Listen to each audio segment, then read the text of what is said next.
बीडच्या गेवराईत लक्ष्मण हाकेंच्या कारवर दगडफेक तर हाके समर्थकांनी भिरकवली चप्पल। विजयसिंह पंडितांचे समर्थक आणि हाकेंचे समर्थक आमने सामने।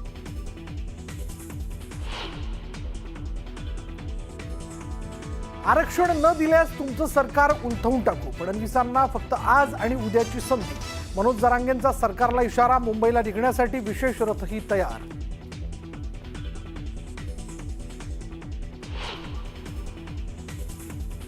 वळवळणारी जीभ हातात काढून देण्याची ते सामर्थ्य आमच्यासारख्या 96 कोटी मराठ्यांमध्ये आहे। जरांगेंनी मुख्यमंत्र्यांच्या आईचा अपमान केला, फडणवीसांवर खालच्या शब्दात टीका खपवून घेतली जाणार नाही। भाजप नेत्यांचा मनोज जरांगेंना इशारा।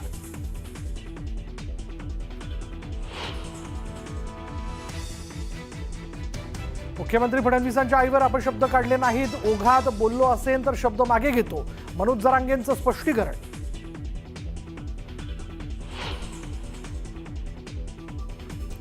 आश्वासनानंतर अखेर सदाभाऊ खोत यांचं ठिय्या आंदोलन मागे। सीएम कार्यालयातील अधिकाऱ्यांकडून बैठकीचं आश्वासन, बोगस गोशाळा, कथित गोरक्षकांवर कारवाईबाबत सुरू होतं आंदोलन।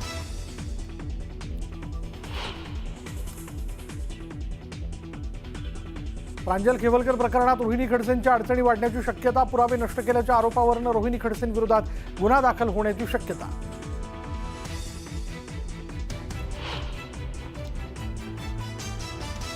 वराह जयंतीनिमित्त मुंबईतील चेंबूरमध्ये नितेश राणेंकडून महाआरती, सकल हिंदू समाजाकडून नवी मुंबई आणि ठाण्यातही आयोजन।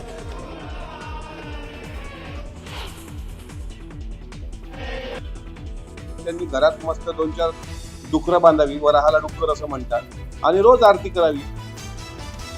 वराह जयंतीवरून अमोल मिटकरींचा राणेंना घरचा आहेर, शेतकऱ्यांच्या शत्रूची पूजा म्हणजे शेतकऱ्यांच्या जखमेवर मीठ, मिटकरांची टीका।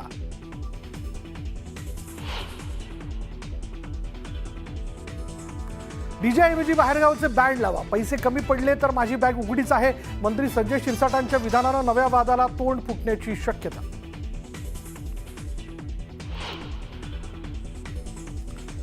राज्यभरात गणपती बाप्पांच्या स्वागतासाठी जोरदार तयारी, बाजारपेठांमध्ये गर्दी, सार्वजनिक मंडळांची तयारी अंतिम टप्प्यात।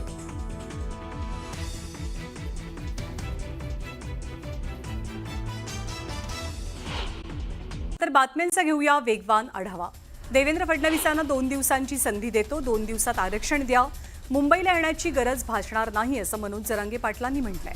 27 तारखेला अंतरवाली सराठी सोडलं की कुणाचंही ऐकणार नाही, आरक्षण दिलं नाही तर तुमचं सरकार उलथवून टाकेन अशी थेट धमकी मनोज जरांगेंकडनं देण्यात आली आहे। तर आरक्षण आणि सरकार पाडण्याचा काही संबंध नसल्याचं म्हणत नवनाथ वाघमारे यांनी जरांगेंवरती टीका केली आहे। सरकार पाडण्यासाठी जरांगेंच्या हातात काय आहे असा सवालही त्यांनी विचारला। सरकारला अजूनही 2 दिवसांचा वेळ देतोय, महाराष्ट्र अस्थिर करू नका, सरकारनं आडमुठी भूमिका सोडावी, मराठा समाजाला वेठीला धरू नका असा इशाराही मनोज जरांगे पाटील देतात। 27 ऑगस्टला अंतरवालीतनं ते मुंबईसाठी निघतात। 27 तारखेला शिवनेरीवरती मुक्काम करून 28 तारखेला आझाद मैदानावरती पोहोचू अशी माहिती मनोज जरांगेंनी दिली आहे। आरक्षणाचा गुलाल उधळूनच परत येऊ असा निर्धारही त्यांनी व्यक्त केला। 29 ऑगस्टपासून आझाद मैदानामध्ये बेमुदत उपोषण करणार, मागण्या पूर्ण झाल्याशिवाय मुंबई सोडणार नाही असं जरांगेंनी ठणकावलंय। आम्ही न्यायासाठी मुंबईत जातोय, कुणाला त्रास देण्यासाठी नाही असंही त्यांनी सांगितलं। 10% आरक्षण म्हणजे भाड्याचं घर आहे, आम्हाला भाड्याचं घर नकोय तर हक्काचं घर द्या अशी मागणी मनोज जरांगेंची आहे। मराठा आणि कुणबी एकच आहेत, सरकारनं हे मान्य करावं असं जरांगे म्हणतात।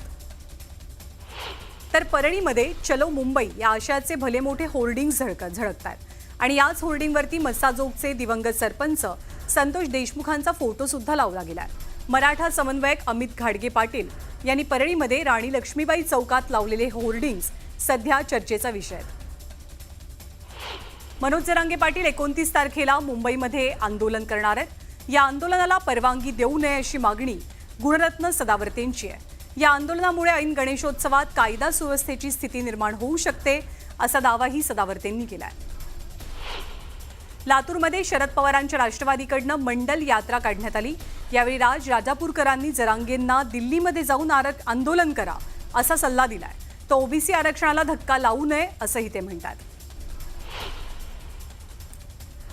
धाराशिवच्या सारोडा बुद्रुक गावातील मराठा समाजानं मुंबईला निघण्याची तयारी सुरू केली आहे. यावेळी मराठा समाजानं रॅली काढत गावात शक्ती प्रदर्शन केलं.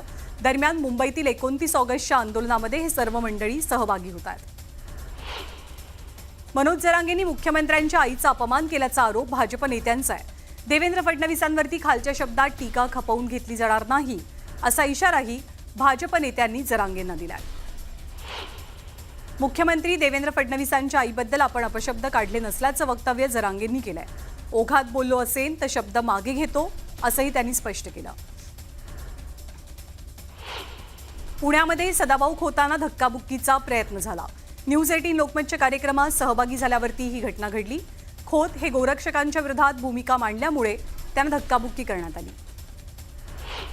बीडमध्ये लक्ष्मण हाकेंच्या गाडीवर दगडफेक झाली आहे. विजयसिंह पंडित यांच्या कार्यकर्त्यानं ही दगडफेक केल्याची माहिती आहे. त्यामुळे आमदार विजयसिंह पंडित आणि हाकेंमधला संघर्ष चांगलाच पेटला.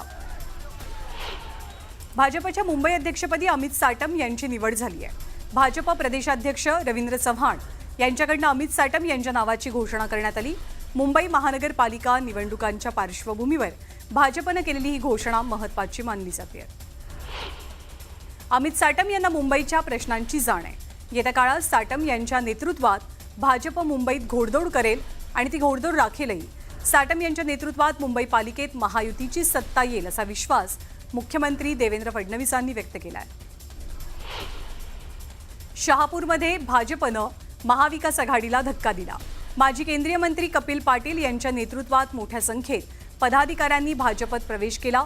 भाजपचे प्रदेशाध्यक्ष रवींद्र चव्हाणांच्या उपस्थितीत हा पक्षप्रवेश पार पडलाय. ठाणे आणि कल्याण डोंबिवलीतील माजी नगरसेवक शिवसेनेमध्ये प्रवेश करतात. यात मनसेच्या 2 माजी नगरसेवकांसह कार्यकर्त्यांचा सहभाग आहे. यामुळे मनसेला मोठा धक्का मानला जातोय. एकनाथ शिंदे यांच्या अखत्यारीतील नगरविकास विभागाबाबतची नाराजी देवेंद्र फडणवीसांनी सह्याद्रीवरती झालेल्या आढावा बैठकीत व्यक्त केली आहे. कल्याणकारी योजना राबवण्यामध्ये झालेल्या प्रचंड विलंबामुळे मुख्यमंत्री नाराज असल्याची माहिती आहे. सुप्रिया सुळेंनी मांसाहाराबाबत केलेल्या वक्तव्यावरून आमदार गोपीचंद पडळकरांनी टीका केली. धर्मरक्षक पुरस्कार स्वीकारल्यानंतर पडळकरांनी सुप्रिया सुळेंवर टीका केली. काँग्रेस नेते राहुल गांधी यांनी देशात मतचोरी झाल्याचा आरोप केलेला असून त्यांच्या आरोपाला मनसे अध्यक्ष राज ठाकरेंचाही पाठिंबा आहे. राज ठाकरे यांचा हा आरोप मूर्खपणाचा असल्याची टीका शिवसेनेचे नेते प्रतापराव जाधवांनी केला आहे. आगामी कालावधीत गोकुळचं मैदान मारणार असून कोल्हापूरची हद्दवाढ आणि शक्तीपीठ महामार्ग कोणत्याही परिस्थितीत होणारच असं खासदार धनंजय महाडिकांनी स्पष्ट केलंय. अनेक योजना लोकहिताच्या आहेत, पण कोल्हापुरात विकास कामांना जाणीवपूर्वक काही विघ्न आणली जातात असंही महाडिक म्हणाले. धाराशिव तुळजापूर बोगस मतदान प्रकरणावरनं भाजपचे आमदार राणा जगजितसिंग पाटील आणि काँग्रेसचे जिल्हाध्यक्ष धीरज पाटील हे आमने सामने आले. बोगस मतदार नोंदणी प्रकरणी सूत्रधार आमदार राणा पाटील असल्याचा धक्कादायक आरोप काँग्रेसचे जिल्हाध्यक्ष धीरज पाटलांनी केलाय. तर आता काँग्रेसकडे आरोप करण्याशिवाय दुसरं काहीच शिल्लक नसल्याचं प्रत्युत्तर हे राणांनी दिलंय. बातमी कोकणात नाही. कोकणात गणेशोत्सवासाठी मोठ्या संख्येनं मुंबईकर रवाना होतात. मात्र या कोकणवासियांसमोर विघ्नांची मालिका काही संपत नाहीये. कोकणातल्या गणेशोत्सवासाठी रेल्वेनं 350 गाड्यांच्या फेऱ्या सोडलेल्या असल्या तरी कोकणवासियांचे हाल कमी नाहीयेत. कोकणात जाण्यासाठी निघालेल्या गणेश भक्तांनी दिवा रेल्वे स्थानकावरती प्रचंड गर्दी केली होती. सकाळची गाडी पकडण्यासाठी रात्रीपासूनच प्रवाशांची गर्दी पाहायला मिळाली. रेल्वे स्थानकावरती कोकणात जाणाऱ्या प्रवाशांची मोठी गर्दी झालेली. अनेक तासांचा प्रवास करत गणेश भक्त कोकण गाठतात. दरम्यान रेल्वे तिकीट आरक्षण काही मिनिटातच कसं फुल होतं असा सवाल कोकणवासियांनी विचारलाय. रात्री 1:45 गाडी सुटली. प्रवास म्हणजे काय ठीक आहे, व्यवस्थित झालं. काय थोडंच आहे. गाडी 1.5-2 तास लेट झाली त्याची पाहिली तर. काल 1:30 वाजता आली आणि आज 12:30चा टाइम ठीक आहे. 1.5-2 तास काय तेवढंच काय त्रास आहे. तेवढं त्रास असं नाही वाटत. महत्वाचा मुद्दा होतोय की तिकीट हे विदिन सेकंड सर्व गाड्या फुल कशा काय होतात हा मोठा प्रश्न कोकणवासियांना पडलेला आहे. मागील कित्येक वर्ष हा प्रॉब्लेम क्रिएट होतोय की तिकीट काढायला गेलं एका मिनिटाच्या आत सर्व गाड्या फुल रिग्रेट. हा काय प्रश्न कसा काय होतोय आणि कसं हे काय गणित समजत नाही.